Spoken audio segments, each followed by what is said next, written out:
In the first topic for this session, we'll be seeing what is Modigliani-Miller approach all about. The Modigliani-Miller approach talks about a perfect market condition. Remember, we have covered Modigliani-Miller approach before in capital structure theories. The same concept hold here as well when we talk about Modigliani and Miller approach. Then if you remember, Modigliani and Miller approach was that capital structure decisions when we covered, and we saw how about a levered firm and unlevered firm, how does capital structure decisions matter. Now they have a say here as well in the school of thought regarding theory of irrelevance, where we talk about dividend theories and the impact on the overall maximization of wealth of the shareholders. So, Modigliani-Miller approach says that under a perfect market condition, dividend policy of the company is irrelevant and it does not affect the value of the firm. Remember, the ultimate goal of finance is what? The shareholders' wealth should be maximized. You talk about acquisition of funds, you talk about investment of funds, or you talk about liquidity, you talk about distribution of funds.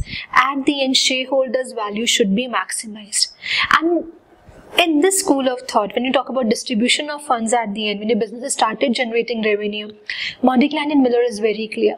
These decisions do not impact the value of the firm.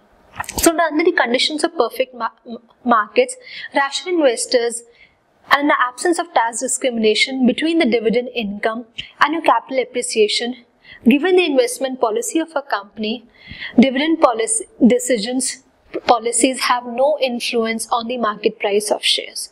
So, we have certain assumptions now you can see which talks about Modigliani and Miller approach. First of all, the assumption of a Modigliani and Miller approach is a perfect capital market. Similarly, investors are rational. Investors are rational, you saw more when you talk about capital structure theories. An investor invests in company or company B, it does not matter. At the end, he resorts to arbitrage, right? He wants the maximum wealth on his money as such, or he wants his money to grow.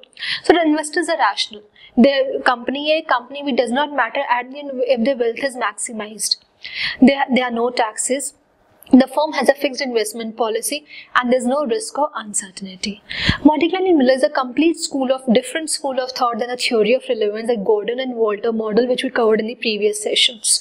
But how do we say now that there is a theory of irrelevance? Or how do we say that the price of the shares are not affected or the value of the shareholders is not affected? So we do it with the help of a formula which helps us to find out the price of a share.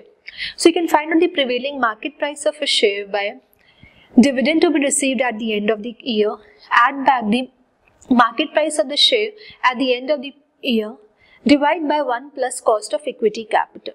So by using this formula, we will be seeing in the coming illustrations how value of the shareholders is not impacted. The firm pays dividend, the firm do not pay dividend. See, at the end when profits are distributed, the main thing comes as whether dividend decisions impact shareholders or not.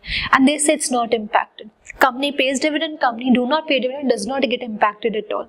So in the remaining two illustrations to come, we'll see how by using this formula to find out the price of a share today, how the dividend decisions are not at all impacting. How this price of the share is not getting impacted at all.